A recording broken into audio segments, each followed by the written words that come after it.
Hi, everyone, and welcome back to another episode of Mom Strength. This is your host, Surabhi, and I'm really excited to have on Samantha Montpetit-Huynh today. Sam is the founder of SamCoreTrainer, where she coaches women 40 plus with the most comprehensive online health management program for women during menopause and midlife. Sam is a serial entrepreneur, media expert, speaker, teacher, mentor, course creator, and author. She was featured on CBC's The National back in January of 2023, and more recently on CTV's Cityline in April, talking about fitness in menopause with Tracy Moore. Sam has been a recognized expert in her field for 2 decades and was awarded the Abundance 2019 Personal Trainer of the Year and CanfitPro's 2021 Specialty Presenter of the Year awards. Amazing! I'm so excited to have you on here. Welcome, Sam. Thank you so much. Now you can take a deep breath. Yeah, it's like how much can I talk before I actually have to pause and breathe, right? This is awesome. Today we're going to talk all about menopause. And most of us, despite having our periods and being in our bodies, we know nothing of menopause. We say we don't know anything of pregnancy and postpartum, which is also true. And then we know even less of menopause. So can you tell me, what is menopause for people who are completely clueless about what it is? Yeah. So this is basically the end of your fertility cycle, right? It's when your ovaries really start to break down and you're no longer ovulating. So no more making babies. And so the term menopause itself, the actual word, is only one day. It is the last day of the 12th month of no menses. And so a lot of women who have their periods oh, I'm not in menopause. But there's a big gap of about 3, it can lead up to 15 years of perimenopause that is preparing you for that one day of menopause, and you're still menstruating.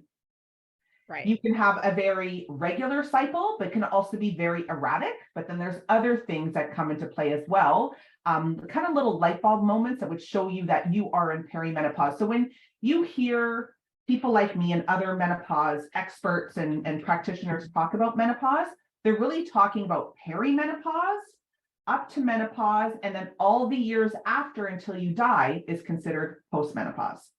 Okay, so menopause, I remember seeing a post that you shared on this, and I didn't know that. I just thought menopause was once you stop having your periods. And so it's 12 months of not having a period. Yes, 12 months. It's the last day of the 12th month, which can be somewhat frustrating for women because the closer they get to that stage, they might have, 8 months, no period. They're like, okay, I'm down to the wire, only 4 months to go. And then they get a period. Wow. And then they have to start counting all over again. Okay. And so that process can take 3 to 15 years of perimenopause. So what are some of the signs that you're in perimenopause? So, the typical more obvious signs is erratic periods. And it's usually that you're off your cycle by at least 7 days, right? So if you're somebody who's very regular, you're whether it's every 21 days or 28 days, if you have your next cycle and then you're off by 7 days, that's usually your first indication that you're in some stage of perimenopause. So basically all perimenopause is now your hormones are starting to fluctuate from what the norm is leading up to that stage, right? So, but that's a more obvious sign. Whereas I've got a girlfriend right now who is 54. She still has a regular period right on track. She's actually kind of pissed off about it because she's like, why am I 54 and I still have a regular period? But she's got all kinds of other symptoms. So she has hot flashes. She has night sweats. She can't sleep. She's not sleeping well at all. Irritability. Her anxiety is through the roof. And even though, if you were to look up menopause symptoms, there's kind of these standard 20 to 30 symptoms. But because, and you already mentioned this, we don't really know anything about menopause. It is so under research. It's probably the lowest on the podium because number one, we're women, number one. So we're not nearly as, researched like men. And then menopause, menopause has so much stigma. Why would you even research about menopause? What's the point? It's kind of what's the point looking at older women and who cares, right? There's no use for them. That's the societal message. And we see it in movies, in media, in the women who are hired, and it's always this youth. But the reality is we're all getting older, and that is a very normal part of our lives. And I'm sorry, but at 52, I'm pretty freaking smart. I've got a lot of wisdom behind me. I've got a lot of value. So for you to write me off just because I'm at this stage, too bad for you. Sucks for you because you're missing out on a lot. Yeah. And like when you think about 50, I almost think like it's like halfway through your life. It's not even like old. You know what I mean? Like it's Yes. When you think about like in our society, we think youth is 0 to 18 and like after 30 is old, like that's what the message we've been fed is. But when you start to think about it, you're still really young when you're like 30s and 40s and even 50s. It's not like you're old. And so we need to recognize that so many people live so much more of their life actually post-menopausal. Yes. And I'm glad that you said that, because there was a post that I keep saying this. I've had a couple of interviews lately, and I've shared it on my Instagram, so I got to go back and find it. But there was a doctor who said that women spend the majority of their life in menopause. Wow. So if you think about it, right, we're not of their adult life, right? So we're an adult at 18. Yeah. And if we're hitting perimenopause, some women hit perimenopause in their 30s, mid 30s. But most practitioners would say at the age of 40, you're definitely at some stage of perimenopause. So that's 22 years. So at 40, there's a big potential, you're going to live another 30 or 40 years. You're living the majority of your adult life in menopause. Wow. And so, yeah, I agree with you that 50, I'm just beginning. Are you kidding me? Not that long ago, at 50, women were dying. Yes. Right. That was the end. But now we're the first generation that we could live another 50 years. Like, I know there's other people who live to 100, but now that the older we're getting and the more advanced science and health and stuff like that, there is a much better chance we could live another 50 years. So I say to people, so, at the age of 50, if you're feeling crappy, and I'm talking about women going through menopause, and if you don't do something, how are you going to spend the rest of your next 50 years? You're just going to throw in the towel? Yeah. Doesn't make any sense. Does not make sense. We hold a lot of value. And when I see people on Instagram at 30 going, I'm old, I'm like, girl, what are you talking about? I laugh. I laugh, but that is very much societal, right? Like this idea that you're washed up. And I love following you because you talk so much about sexual health and self-pleasure. And we're starting to see also a larger swing of women talking about once they hit 40 and 50, they're having the best sex they've ever had. Listen, that is what I keep hearing. And I'm like, I'm super excited for this age, because it's the wisdom that comes with age. It's the wisdom that you finally realize that all of that messaging about body image and telling you how you should look, how you should act, how you should be as a woman is bullshit. And you start just living free, right? And that doesn't happen in your 20s. No. So insecure in my 30s, so insecure, like, getting undressed and with the lights on in front of my husband, which is, I've been with him for 28 years. So insecure, would never do that, right? Would never do anything racy. It was always very standard. Yeah. And now, I went back to Costa Rica, and it's almost like I've got a new lease on life. I'm going through I joke with my naturopath, I'm going through some midlife crisis. I'm out dancing all the time. I'm having great sex with my husband. And so I can totally relate to this. And my naturopath says that estrogen is your polite hormone. And when it starts to decline, that's when women start giving no fucks.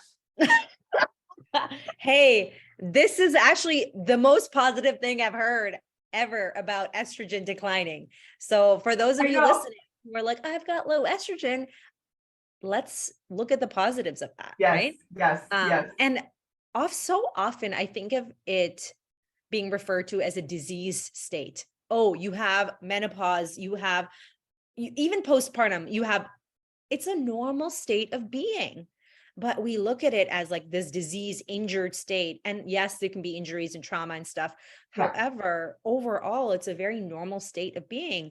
It is normal to have low estrogen when you're breastfeeding. It is normal to have low estrogen as you age and as you enter menopause and postmenopause. So I'm so glad you brought that up. And I'm so glad to hear about your renewed lease on life and the best sex. Like, this is so good to hear, because so often I find, especially those of us who have young children, it's this feeling when I entered motherhood anyways, it's this feeling of my best years are in my past. And that the sexiest time of my life was in my past. And it's not true. No. But I'm 5 years, my oldest is 5, my youngest is 2.5. So I'm now starting to recognize that. Mhm. But for the past few years, there was a feeling of, oh, like, I guess, I can't wear that anymore. I'm not, attractive anymore. Like that type of like Yeah. insecurity from the messages the society feeds to us. And I know for sure I see older clients who have their children older or they have older kids or they've never had kids and they feel that pressure even more. So 100%. what are some things that you have to share, some tips, let's say tips or advice for people who are entering this perimenopause and menopause, and how to cultivate that self-confidence and how to cultivate that feeling of this isn't the end for me, this is just the beginning? Yeah. So, I mean, it's, there's kind of two sides to it. I could say, just start doing the deep work and look within. And yes, we all know this at a logical level, but a lot of women who are going through perimenopause and menopause, because of the hormonal changes, there's not one function in the body that is not affected by menopause, period. Okay. It affects our brain, the way we think, the way we function, the way we sleep, the way our muscles work, the way our bone, like everything. It affects everything.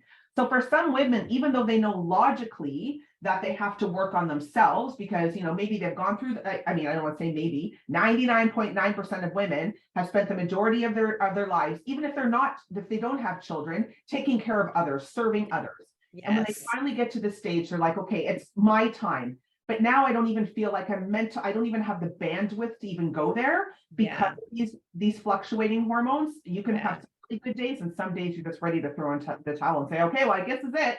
Life is going to suck for the next 40 or 50 years, right? Yeah. Really important is educating yourself first. No question, educate yourself.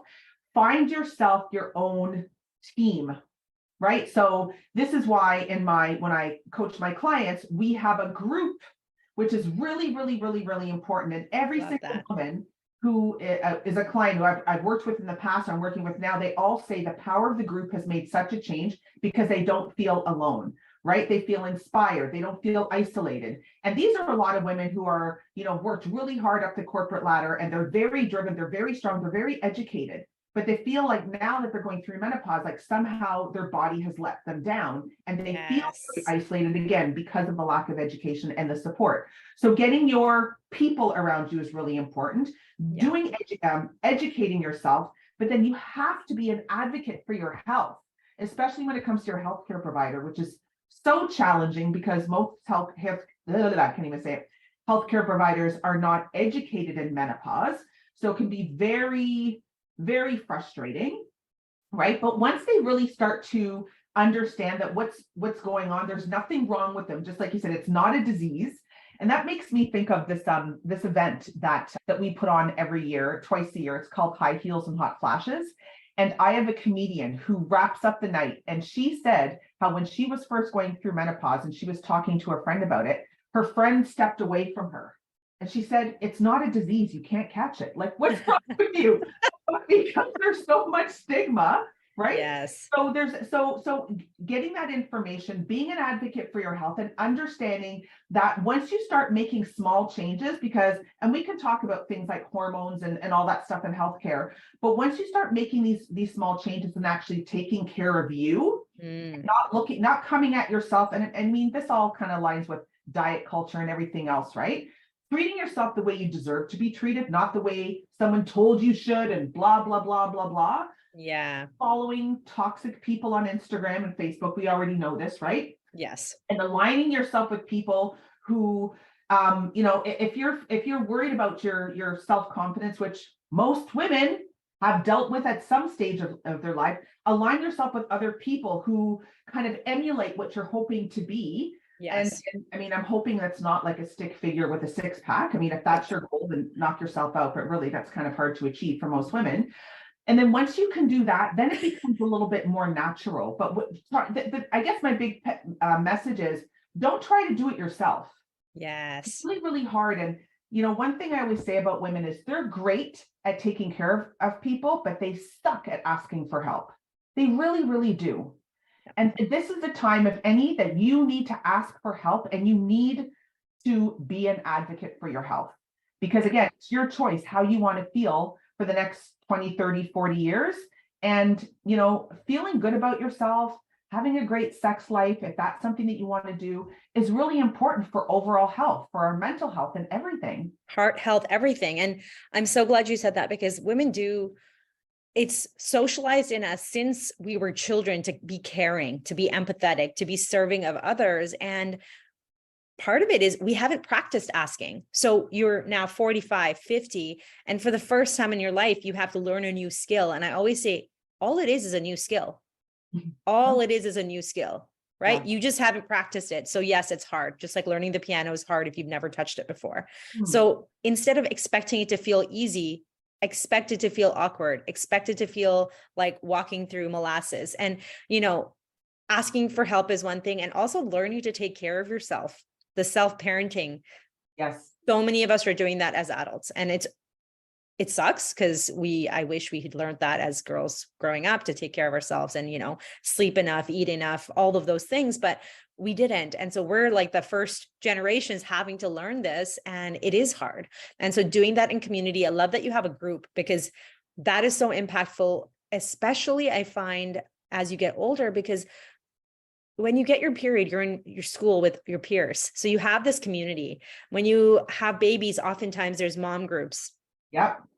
But when there's menopause, there's no perimenopause groups that's, you know, widely known.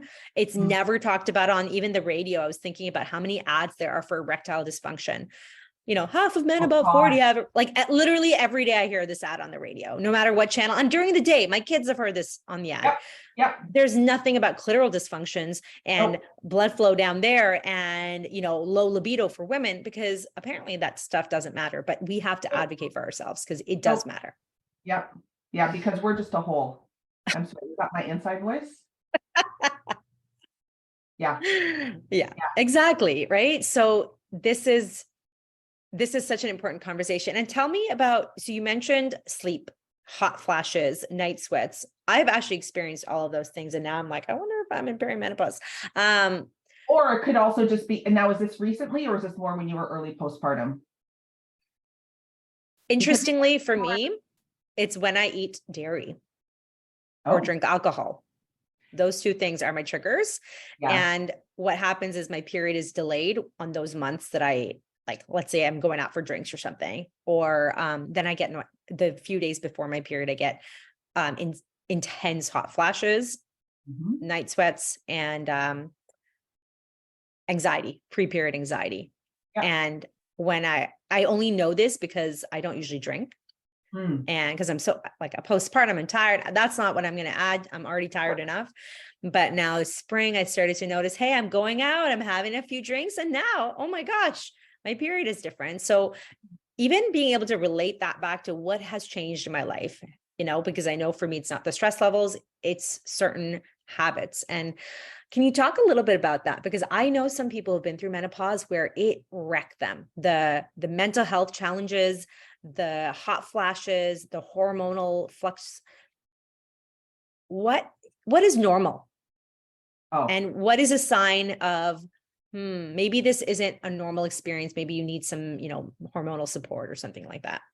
Well, it's kind of hard to say what's normal, because just like everything, like everybody's huge range and postpartum experience is different. Everybody's menopause experience is different.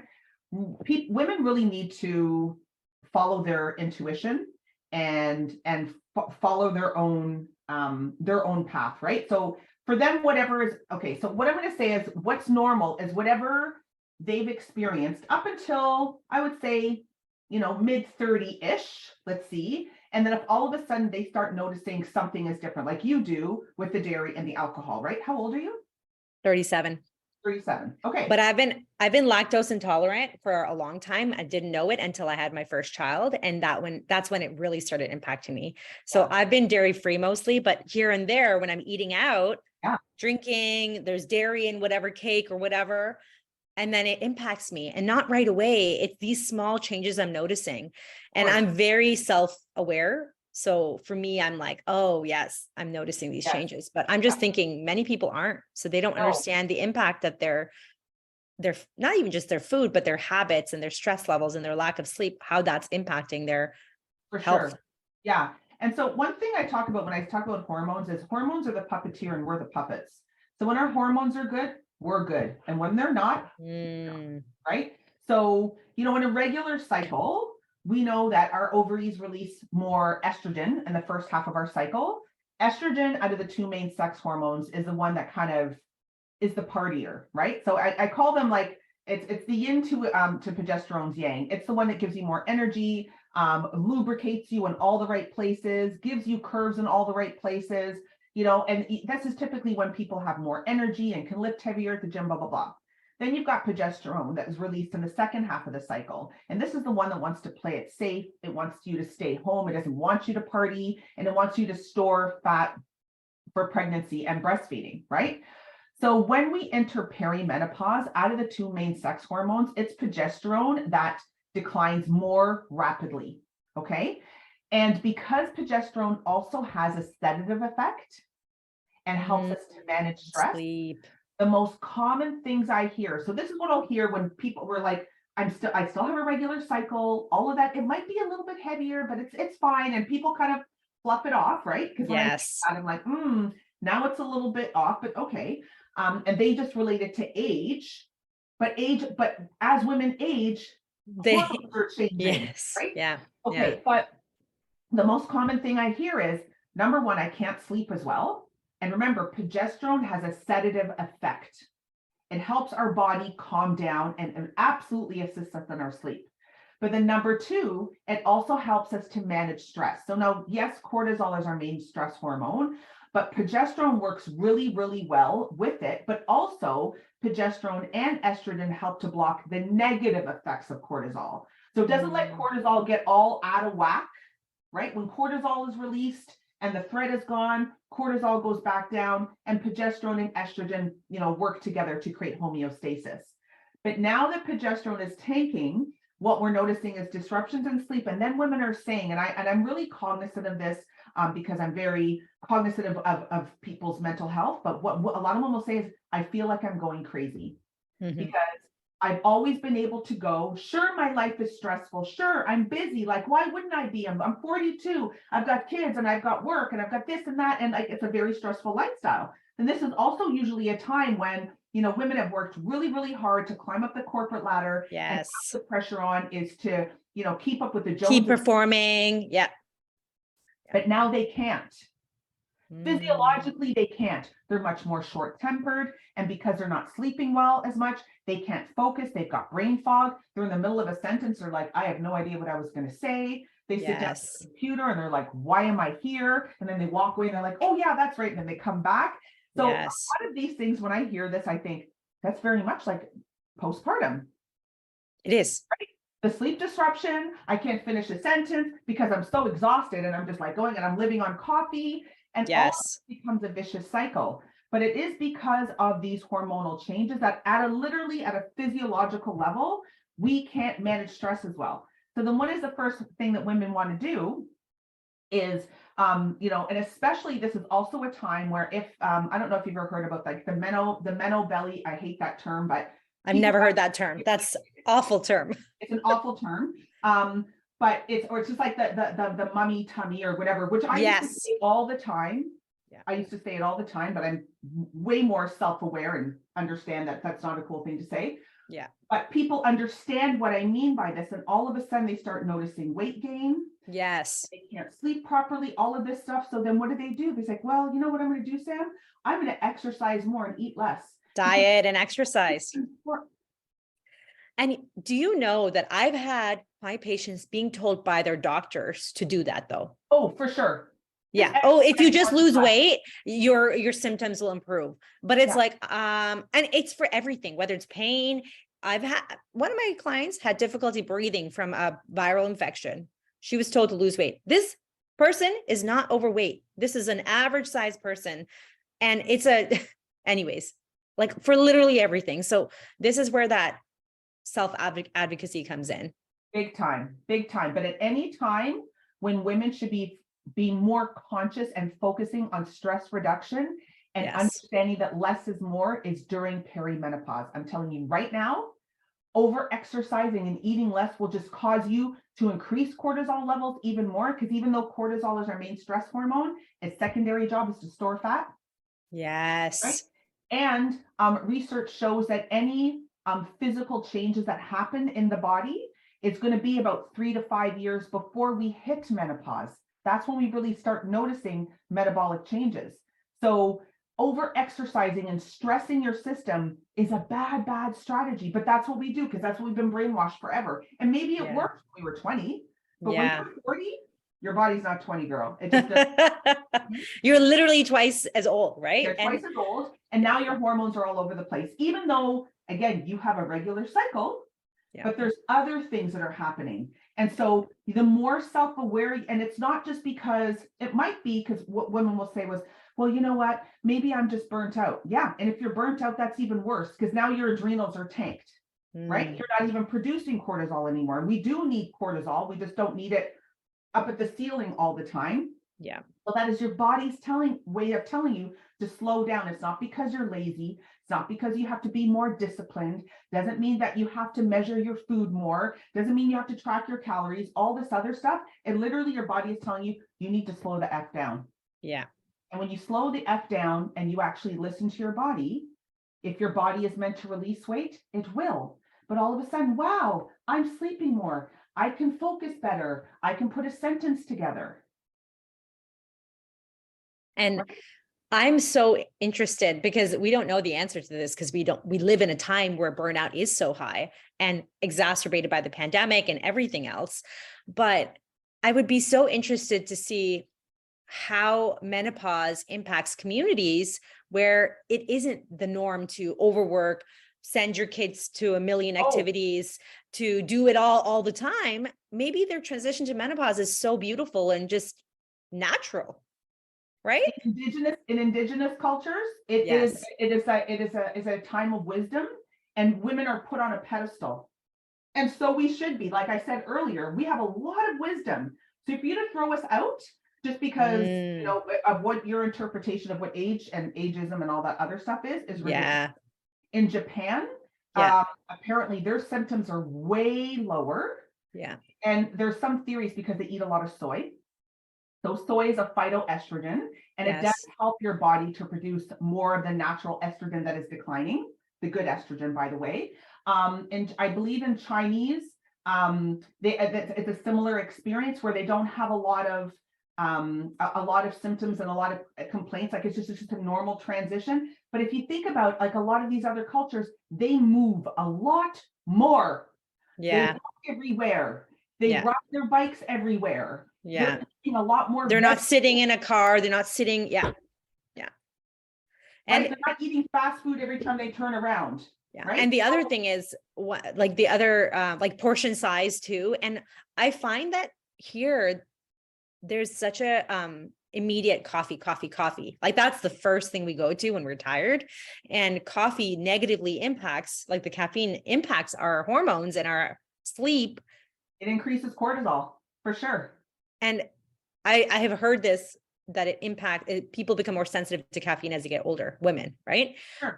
And so all of the solutions that we try to DIY, right? I'll just drink more coffee. I'll just have more this.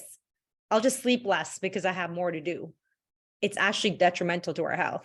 100%. So what you had said earlier about the caffeine, so women definitely, I mean, again, because hormones are changing, it can absolutely affect our sensitivity to certain things. So the more we get, the closer we get to menopause, we become more, instead of being insulin sensitive, we become more insulin resistant. So we cannot metabolize and convert sugar into energy nearly as well as before, right? So those women who have big warm bowls of oatmeal in the morning, which I used to do all the time, guess what? That body can't convert it back into energy nearly as much. And then you wonder why you're gaining weight, right? And then another thing, you were talking about the alcohol and the hot flashes, two of the biggest correlations with vasomotor symptoms, so those the hot flashes and the night sweats, is caffeine and alcohol, right? Listen, that was enough for me to be like, all right, I'm just not going to drink. And I literally, I don't drink that much now anyway, but it was so bad. I couldn't sleep. Like it brought me back to postpartum hot flashes at nighttime when I was just like drenched. Yes. And you're trying Nightmares, to and you're trying to nurse your baby. Oh yeah, it was awful. And I was like thinking, oh my God, is this how it's going to be? But I'm like, I haven't had this in so long. And it's, you're right. It's actually caffeine too, because I never started drinking coffee till last year. And now it's so, I don't drink it daily, but I am very sensitive to it. See, I love my coffee. Yeah. I love it. Like if I could have an intravenous, I love it. So when people say, are you going to tell me to stop drinking coffee? I'm like, hell no. I said, unless it is going to exacerbate symptoms or cause, and then it's up to you. Because that saying, you can only lead a horse to water. I can only give you the information. Yes, give the tools. Yeah. You make the educated decision. And if you decide you want to continue, okay, but then we'll try something else, right? But those definitely are two things. And for me, I know a lot of people are so addicted to coffee. So I have another client of mine. She's an accountant, and she's under a lot of stress right now. And she is also a perfect example of this perimenopausal woman. She's been with this firm. I think it's a little over 30 years. She goes, I've always loved the hustle and grind. It's so amazing. But this year she's like, I just want to tell everybody to fuck off and I want to leave. She goes, and I don't know what's wrong. And I was like, well, there's nothing wrong with you, right? It is because of these hormonal changes are in play. It almost sounds like actually like she's finally awake. Like she's awakened to the fact that this is not supporting her health. And like you said, that wisdom that comes, right? Like I actually think that's amazing. Yeah. And I mean, and obviously she's in a very male dominated industry. Field, so when I was being interviewed the other day about menopause in the workplace, she had so many, she was putting up her hand. She had so many recommendations because she also feels fearful that if she does say anything, then, not that she'll lose her job, but maybe she'll be passed up for an opportunity when she gets a performance review, that sort of thing, because there's so much stigma associated with that, right? Yeah. But the thing is with perimenopause and menopause, even though absolutely a lot of women struggle, for me, touch wood, and I always say this when I talk out loud, I'm tapping my desk. My only symptom is I did experience a little bit of weight gain, but for me, I became like allergic to air. What? I wake up in the morning, my eyes were weeping. They must be crusted shut. And I was sneezing all the time. It would be the middle of winter. And I'm like, okay, am I allergic to snow? Maybe that means I have to move to the Caribbean. Like, I don't know. And then my naturopath, and she's like, because of the hormone changes, you absolutely, because it affects every system. It can absolutely make you more histamine sensitive. Oh, wow. And so again, but because there's very little to no research in menopause, nobody's talking about that. Yeah. Right. And then when I spoke with my doctor about it, I said, yeah, since menopause, like my allergies got really bad. She goes, well, I wouldn't necessarily say it's menopause. Like, this is just something that happens. And I was like, but then how could you say it's not? Has it been researched? Yeah. You literally don't know. Yeah. Right. Because I'm always going to challenge her. Yeah. She knows that. But that's the thing is like, we don't know what we don't know. So if something is different, there's a pretty good chance, if you're at this stage and you're going through menopause, that there is a hormonal component to it. Because now our hormones are all over the place. There's no longer this homeostasis, right? Yeah. And it's so interesting that whenever I think of menopause, the first thing I think of is like the loss of your periods, right? And you just said that some people are still regular, but then they have all these other symptoms. And that's the important part is people may never attribute it to perimenopause or menopause because there's still regular periods, but they could be having the hot flashes or the brain fog. And there's a lot of people in this age range, late 30s, 40s who have mental health shifts, and their stress management seems really, really challenging. And they blame themselves, of course, all the time. Oh, it's me. I'm not doing enough. I need to be better. But I'm like, you're already doing so much. I had a client who has 3 kids, makes each of them separate lunches because they like different things from scratch. Okay. She works a corporate job, always the earliest at work because she works in a male dominated field, has to show up before everybody else to prove herself. Because if she slips up once, they make a comment. Right. And then her kids are in different competitive soccer, dance, all their activities. She's driving them. So when is their rest? No. So none. Our culture and the way our society operates promotes like a disease like menopause, right? Like a state of, 100%. yeah. For Yeah. sure. For sure. And then they wonder why they come to the stage and they feel so depleted and they feel like, oh my Yes. God, now I have to deal with this and I might as well just forget it. Like I'm just not going to do anything. Right. And if any time I say to women, menopause is your opportunity to finally actually do something for yourself. I love that. The ball is in your court now, even though, yes, Yeah. the ball has been in your court your whole life, but I understand too, having small children, like I get it. I have kids and all this, and now my girls are 18 and 21. But still, I'm telling you right now, if anybody's listening, I would take a room full of toddlers over one teenager any day. I'm just going to throw that out there. Well, and people always say that the smaller kids, smaller problems, older kids, like bigger problems. And I see that. And everyone thinks the busiest time is postpartum. I'm like, it's not, it's going to get busier because your kids have their opinions. They want their activities. They want their things. And that's why for me, I poured myself into motherhood for 18 months and I burnt out. And I was like, no, this life is not for me. I need to, yes, be a mom, but I also need my own hobbies, my own interests, my own passions. But most people don't hit that until their kids have moved out. I know. They don't start to even think about it. And for me, I'm thinking, why? And is it societal? Am I just, I don't know. I'm like a go all in. So maybe I burnt out extra hard because I was like so intense, but I really want anyone who's listening to this, you can change at any time. If you have been operating a certain way, you can change if your kids are 3, 5, 10, like yours older, right? Yep. Yep. And you know what? Also, people might be listening now and going, okay, well, maybe I do wait until my kids are out of my house. But now your parents are older. Yeah. So now you're in the sandwich generation. So but now you're spending all your free time taking care of your parents. And I've had like women reach out to me. It's like, oh, I couldn't do that now because now I've got like I've got my mother in a nursing home and I've got this and that. It's like, okay, so when are you going to take care of yourself? When your parents die? Yeah. And now you're older and now you can't rely on your kids. It's like, it's this vicious cycle, and at some point you need to decide that you matter and that you're going to do something for yourself. And what are some simple steps that people can take? Because it is overwhelming. So what are some simple life changes or lifestyle changes or movement changes that they can make to support their health in this transition? Okay. Honestly, and guys, I know this isn't going to sound like rocket science. It's no different of what you would do at any other stage in your life. You really need to try your very best to get 7 to 9 hours of sleep in. But I understand though, if you've got a bit, like if you're going through perimenopause and you don't have any more progesterone, you might be that person who not only has, like, you might have a difficulty time sleeping, but if you don't, you're waking up between 2 and 4 a.m. and you're staring at the ceiling and you're wondering what's going on and you're wide awake. Okay. That usually is a sign of low progesterone and dysregulated cortisol, right? Because cortisol should be lowest at that time.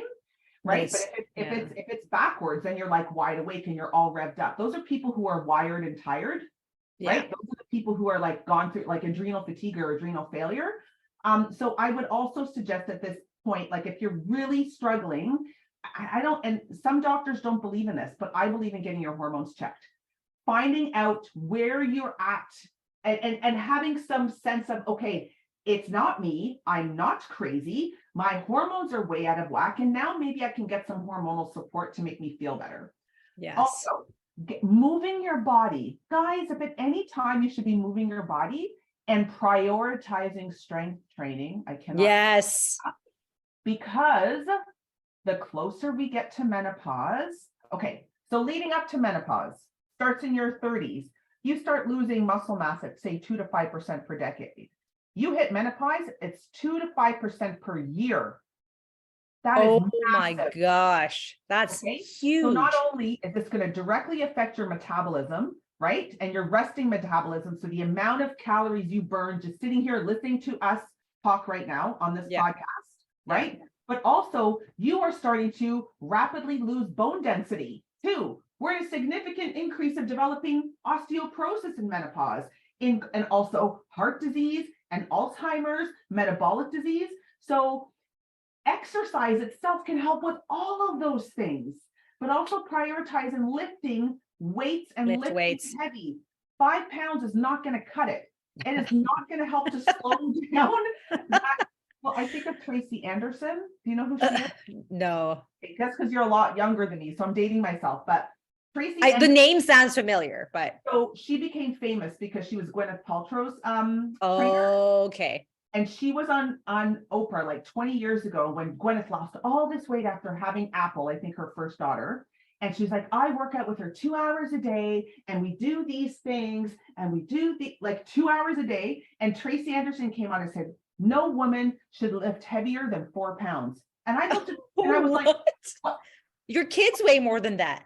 And so I was like, what if you have a baby? Most babies who come out of the vagina are more than 4 pounds, but don't like, anyways. So you want to lift because you're literally fighting time now.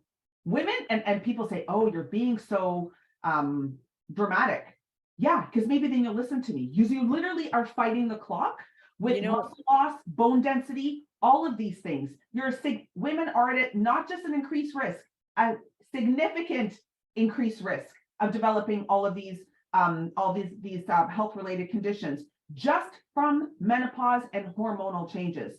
So moving your body, prioritizing strength training 2 to 3 times a week, but also during that perimenopause, you must make a concerted effort to focus on down regulation of the central nervous system. So start meditating.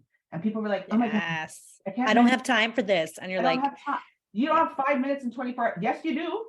Because you know what, if something happens, all of a sudden you're going to find the time. That's always the way it is, because we live in a reactive society. We do. Right? Yeah. But literally 5 minutes of deep breathing, go outside and stroll. Don't go on a power walk. Don't try to get your heart rate up because you're not trying to lose weight. You're just trying to bring down your central nervous system, because now you're fighting against cortisol, all of these things, but making a concerted effort. Do yoga, not Ashtanga yoga, not hot yoga. I want you to do vinyasa, like do restorative yoga. Yeah. Right. Yoga nidra. Like there's so many. The one thing that you just said is so impactful. It's the stuff that we should have been doing our entire lives. And each decade that passes, I think many of us think we're invincible. We can get away with smoking, drinking, like lack of sleep, burnout. We think we're going to be fine. And then disease happens or something happens. And one of the things that, for those who are listening, osteoporosis never scared me. Just sounds like, okay, you get old or your bones bend. It's an old people thing. My mom has osteoporosis. Over the pandemic, she went into that zone. She lost so much muscle mass. I'm telling you, she's now lifting weights. And I saw her body change literally from, we're petite, but that size to like all her muscle gone. And from the pandemic, not like working from home, not really doing her regular day-to-day things, it changes fast. And when I used to work in the hospital, people come into the hospital from 2 things: falls and like UTIs, very basic preventable things, by the way, right? And when you fall, hip fractures alone put you in the hospital. It might seem like a minor thing, but the consequences of that, the deconditioning, the impact on your heart, and then the risk of infection and subsequent death, they're high. People don't understand this. I was going to say that. Isn't there like I think falls over the age of 60 or 65, there's like a more than 50% chance they're never going to walk again, and they're that much closer to death. That's it. I don't know the exact stat, but the number one risk of like injury, or not injury, death essentially is falls. Falls. Like from a preventable thing. I know. And so many people, young people, I'm like, they have terrible balance. I'm like, well, fix it now. Like, let's work on it now, because we will never be able to prevent death. We'll never be able to prevent everything. But the goal is to be resilient, to build that muscle mass, to build that balance, that strength, that coordination, so that you can at least live a good quality of life. Because like you said, at 50, you might have another 30, 40, 50 years ahead of you. And people are like, I'll live when I'm old, when I'll go traveling when I'm old. And I'm like, you won't be able to enjoy that if your body is not broken down. You know how many women, like when they reach, okay, so I would say like 99.9% of the women who reach out to me, when I ask them, like, they're like, and I want to lose weight. And some people will say, and I know I shouldn't say that. It's like, that's fine. That's valid. You just can't tell someone else to lose weight. But then when I ask them why they want to lose weight. Yes. Oh, because I want to move without pain. I want to be able to travel. That's a big thing. I have these big goals that I want, and I don't want my knees to go to me, my back hurts, and this and that. And I was like, okay, let's play devil's advocate for a second. What if you could do all those things and you didn't lose weight? Just saying. And then I'm like, oh, I didn't even think of that. Right? Yes. But that is because, you know, as much as I'm saying to you, the people who are listening, I want you to lift heavy. You're actually also focusing with these exercises. I'm not telling you to do burpees. I mean, if you want to do burpees, knock yourself out, but I don't do them. I'm not training to be a Navy SEAL. Like, what is the point of me doing a burpee? I don't understand. but 0 points. Right. But I focus on functional movement, because one of the first things that people, seniors in general, I don't know the numbers between a male and female, that people lose is to be able to get up and sit down off the toilet. Mm-hmm. And then, basic things. This is why you have to squat. But then people say, I don't like squatting. It's like, you don't have a choice. Do you want to put that riser on your toilet? Do you want to have a bar beside your toilet? Or like, what are you going to do in public when there's no support, right? And getting up and down off the floor is another thing. Like in my culture, I'm Indian, so we sit on the floor. It's very common. Yeah. So that's one good thing, because you practice hip mobility, ankle mobility, like strength, at least functional strength. And so even just at home once a day, in your 30s and 40s, get down on the floor, have a meal on the floor, be on the computer on the floor. Just even practicing that is such a simple change that can help you as you get older. And it's so important, because weight loss is often the most visible thing, and people want to come get help because they feel bad, because society makes them feel bad because their body has changed. And I know a lot of very weak and unhealthy, thin people. So I'm just putting that out there. It's true. It's true. And back when I used to run a lot, I was very thin, but I was very weak. I was very fit for cardio, but very weak. And I would get back pain and ankle sprains all the time and knee pain. Like, now I'm bigger, I'm stronger, knock on wood, less injured, you know, it improves your quality of life. And I love that you bring that up. Okay. So we talked about menopause, what it is, some of the key symptoms that may lead you to believe that you're in perimenopause, some of the things that you can do for your health that are very simple and easy to do even today, starting today. And remembering too, that it doesn't have to be all or nothing. If even once a week you meditate, that's better than nothing. Yep. And one tip for meditation and mindfulness is, because I started practicing because I became a new mom, and I was finding that my anxiety was really high, stress was really high. Before I got out of bed and responding to crying, screaming babies, I would just breathe in my bed for a minute. Yeah. Like, just start your day with calm instead of starting your day with a reaction to an alarm clock, a reaction to a screaming child, a reaction to, oh, I'm late, or, oh, I have this big meeting today. Just start it with calm and build that into your day so that it's doable, achievable, and you can be consistent with it. Right. I love all of that. When Rio was, so my first one, she's 21 years old, but when she was a baby and she was screaming her head off. And then I remember talking on the phone with my stepmother, and she could hear, and she goes, leave the house. And I was like, what? And she goes, if you've done everything, just go on the porch and take a couple of deep breaths. She goes, never in the history of time has any baby ever died of crying. And I was like, oh. Wow. Really? And she's like, yep, just, you need to leave. You need to like breathe. Stand out on the porch, and then you can go back. But again, it was that because you need to calm yourself before you can also respond to somebody who's, again, needing you all the time. And my first was very, I don't even like to use the word needy. She had needs. She still has needs. And that's when that motivated me to be like, I need to manage this, my nervous system, because I can't be there for anybody else if I am constantly living on this like edge. And that's, I would say 90% of women right now.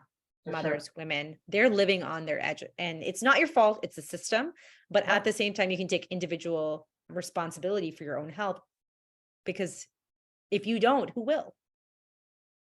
Thank you. I think we could just wrap it up just by that. No, I'm kidding. Exactly. Is there anything that I've missed about menopause? You mentioned menopause in the workplace. What are some ways people can advocate for themselves in the workplace? You know, that's a tough one, because there is so much stigma, and, 99% of workplaces, like, we live in a patriarchal society, so they're usually run by white men at the top making all the decisions, right? So they're worried about if they say anything, then, you know, they're going to get even more stigmatized. So really it's not the woman's responsibility. It's not the woman, it's not the employee, it is the employer to get educated. One of that client of mine who's an accountant had said, you know, like they have all kinds of lunch and learns at my office. And she goes, they're really good. Like they're important social issues like racism in the workforce and LGBTQ. She goes, but there's nothing about women's health. Right? And menopause. She goes, why can't we have a conversation about that? Right. And men need to learn about that too. Absolutely, they do. Right. When I started transitioning in the last, I would say about 1.5 years, 2 years, I sat down and explained to my husband in detail what hormones do and what was going on. He was like, oh. So instead of him just saying, oh my God, why are you so moody lately? Right. Because that's what many men will do. They'll just roll their eyes and be like, oh, hormones. But like, you can say it's hormones, but do you actually understand that the hormones impact your behaviors, your actions, your everything? Yeah. Everything. And believe me, the women who's going through it, we don't like it. We don't like it. So if we're, you know, another term, meno rage or whatever, like we don't like that we're irritable, that we didn't sleep in the middle of the night while you're snoring beside us and we want to like pummel you in the head. Again, that brings me back to postpartum, right? And the baby's screaming, they're like, you know, you're like up trying to deal with the baby. It's kind of the same thing. So education is really, really key. But I did want to just quickly touch on, just in case anybody's thinking about hormone replacement. Yes. Yeah, that absolutely is an option. And I did talk about it a little bit earlier about getting your hormones tested. But even if, and the reason why I say that is because a lot of doctors believe that hormones should only be prescribed if you have symptoms, right? So they are considered now, finally, an article came out in the Globe and Mail. It was just a little while ago saying that hormone therapy should be the first line of defense for menopausal women's symptoms, because they would typically, a lot of doctors writing out antidepressants. They're like, you're depressed. I'm not depressed, but I'm pissed off because you're ignoring what I'm saying to you because I know there's something going on, right? So absolutely hormone replacement therapy can really, really help with sleep and just energy, getting your mojo back, hot flashes, night sweats, a lot of this brain fog, like it is considered the gold standard, right? It's really, really important. But at the same time too, it's got to be something that's an informed choice. Because, you know, hormones for the longest time got a really, really bad rap. And there was only over one study that was done over 20 years ago, right? And it was using synthetic hormones, which some people still use, and that's up to you. So you could get synthetic or bioidentical. Synthetic are made in a lab, and then bioidentical are made from plants, and they do replicate more closely what your body actually produces. But honestly, you don't need to have symptoms to go on hormones. And I've got a girlfriend of mine who she waited a year to get into a menopause clinic at St. Mike's Hospital in Toronto. And she walked in after her doctor had pushed back and a gynecologist was giving her every reason why she shouldn't. You should have a mammogram first and you should go on blood pressure medication, all of this. She finally went to the menopause clinic and the doctor said, why are you here? She goes, I don't have any symptoms. She goes, but I want to be proactive and I want to be able to protect my bones. I want to protect my brain because again, we are a significant increase of developing Alzheimer's, heart disease, osteoporosis. And the doctor didn't even blink and said, yep, that's good enough reason for me and gave her a prescription. So it's really, but it takes so much pushback to even get to that doctor. Yes, and because this is the sad reality. Like I said, you know, this is a time when you're really going to have to be loud and you're really going to have to advocate for your health. If you know that you want hormones or you want to at least learn more from somebody who's not going to be dismissive, then you really need to, and then if you have to go on a waiting list to speak to a menopause expert, because again, most doctors are not taught about menopause, then do that. But listen, most general practitioners do not know enough about women's health. Even pregnancy, postpartum, like we've talked about, you know, the exercise part. They don't know exercise. They have like 1 week of education around injuries. They don't know anything about, they don't know about nutrition. Like no, and it's not, I'm not, you know, saying that's a bad thing. It's just we as the public need to understand that that's not their expertise. So don't expect them to counsel you on nutrition or movement or return to exercise postpartum or menopause, because the best thing they can do is refer you to someone who is the expert, right? And That's what they need to do. Remember, there's a reason why they're called general practitioners. Yeah. They know general information across the board. They're not experts in any one field. And that's what doctors need to do when it comes to menopause. They don't need to dismiss you. If they're not even willing to have the conversation around hormones, you need to find yourself a new doctor, period. Yes. Yes. Absolutely. Yeah. And super grateful we live in Canada where hormone replacement therapy hopefully is, covered or accessible. So for those who are living elsewhere who don't have that, obviously, if your insurance covers it, or if you don't even have insurance, that becomes another challenge. So this is why lifestyle changes also need to be happening at the same time. And I would say probably even with hormone replacement therapy, you still need those changes. Okay, I'm so glad that you said that, because some people will think if I go on hormones, that's fine, I don't have to do anything else. Yes. Hormones are kind of like the icing, the whipped cream, and the cherry on top. Yeah. That's not the layers of the cake and the foundation. You still need to really focus on lifestyle behavior. You absolutely, right? And then once you do that, then add hormones on the top, like just as a, Extra. It's sprinkles. Yeah. It's for sprinkles. It kind of just wraps everything up in a nice bow. Yeah. Thank you so much, Sam. I have some questions for you on your own personal, thoughts and what you enjoy reading or listening to these days. What's a book or podcast that you find has been life-changing? Well, again, I'm talking about menopause. So the three books that really got me fired up about this whole thing, which I tell all my clients, to read, is Estrogen Matters, The Estrogen Fix, and The Hormone Cure. Those are three really great books. They're easy reading. They're not complicated and all sciencey, and it really helps to take the fear around hormones and how it can actually positively impact your life. So that's more on the the science part and the menopause part. But I like just following a lot of self-development gurus. I love Mel Robbins. I love her. I want to go for coffee with her. She is the most amazing human. I mean, how am I saying? I don't even know her personally. But I just love her. I love Jen Sincero. She's the one who wrote those books. You Are a Badass. You're a Badass at Making Money. Again, just because during this time of menopause, a lot of women are really, mental health can take a really big hit.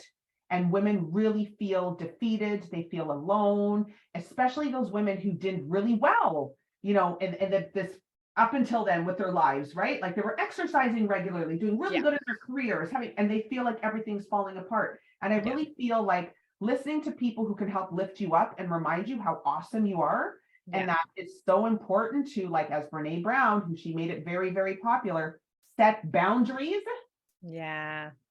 Say no to other people so you can say yes to yourself. Like, what a concept. Again, I know I'm being totally, like, I'm dripping with sarcasm, but this is the opportunity this is the time when you actually do that.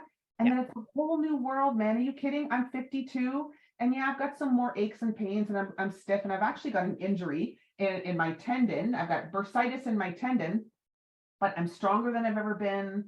And I'm just happy. And I really feel good.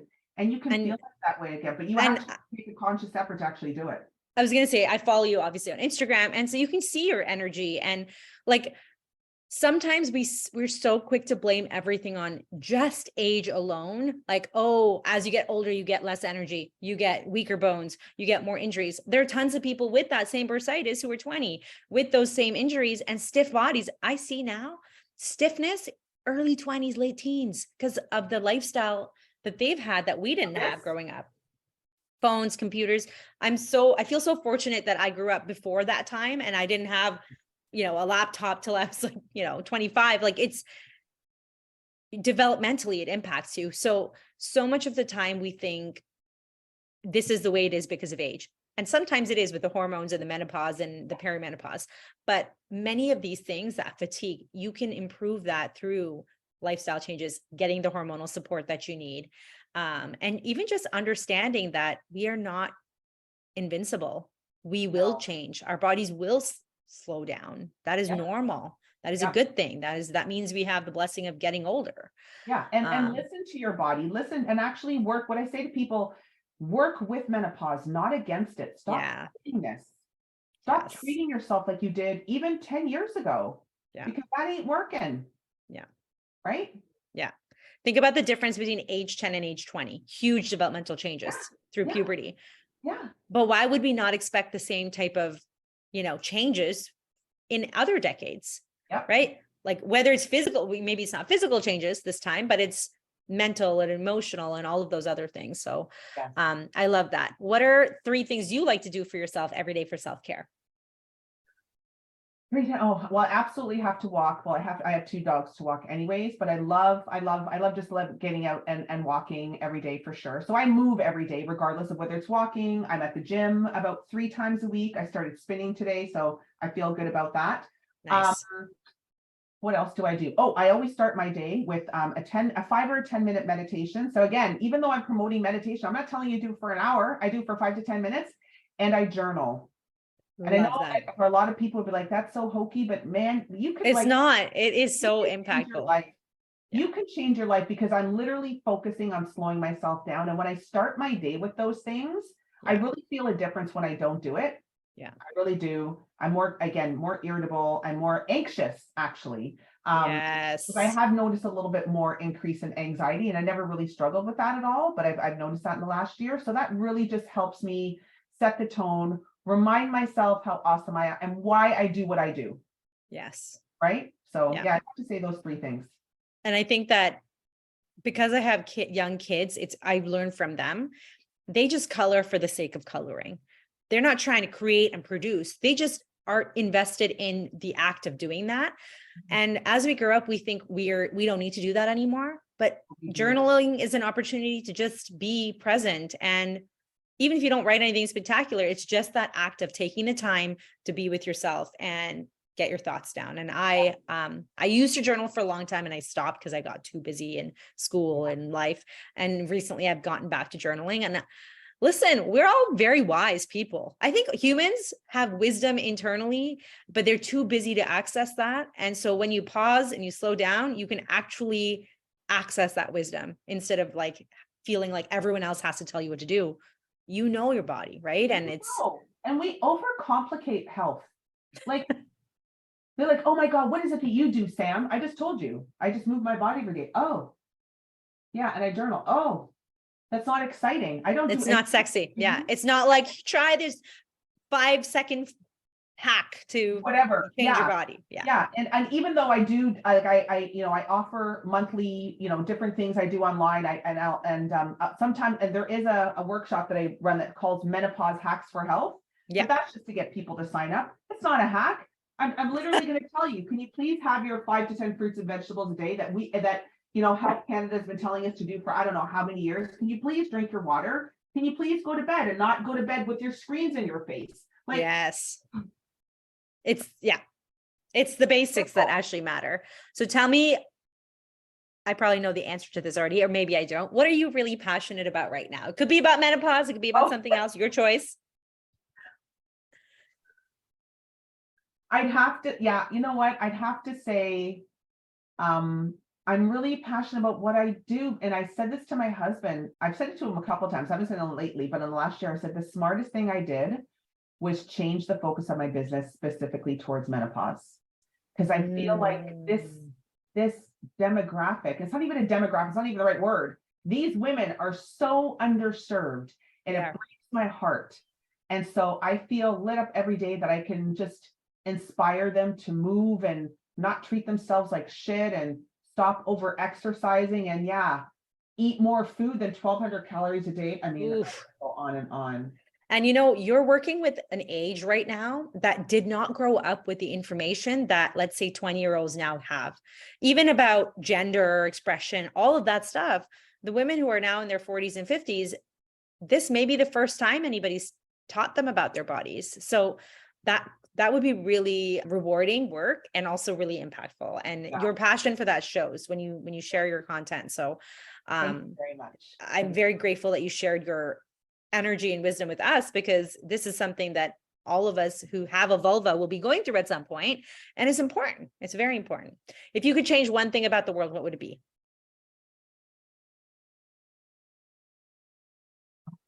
Yeah. Abolish white supremacy. Ooh, yeah, I think that would be my I think too. I think so many things are trickling down from that, and Everything. patriarchy, capitalism, Everything. literally everything. What do you think is your mom's strength? Me. Yeah. And you know what? I wouldn't have said that a couple of years ago. I would have been too proud, too shy. I wouldn't have said it, but this is what, and again, this is what I do with my clients. We don't lift ourselves up nearly enough. And I know that I bring a lot of value, and I'm not in any way saying I'm perfect, because I still, every once in a while, I'll still struggle with a little bit of imposter syndrome, but then I'll slap myself in the face and go, Samantha, like, what are you doing right now? Stop it. Right? You're awesome. And you know what I notice when women lift themselves up? It creates, not that anyone needs permission, but it gives other women also permission to do so. Because when I see people proud to be themselves, I'm like, I love this. They're magnetic, right? Like, I want more of that. How many women have said to me, I wish I could have the confidence that Lizzo has? I thought of Lizzo too. As soon as I was like, I think of Lizzo. And, you know, people are so quick to judge somebody based on their appearance, their body size, this and that. But having the confidence to just be who you are. And she says herself, she's like, I'm not, being fat isn't my brand. Me being me and living is my brand. Yes. And she happens to be in a fat body. And, you know, those are huge light bulb moments for us, because we don't have to prove ourselves. We can just literally be. And that is the revolution. Yeah. Just letting yourself be and not trying to shrink yourself, change yourself, and all of this stuff. Yeah. So if people want to work with you, connect with you, what do you, how can they do that? What kind of services do you offer? Well, they can reach out to me at SamCoreTrainer.com, or they can message me on Facebook or Instagram at SamCoreTrainer. I do offer a free discovery call. So it's 30 minutes. You would just go on my website at SamCoreTrainer.com and you would book that.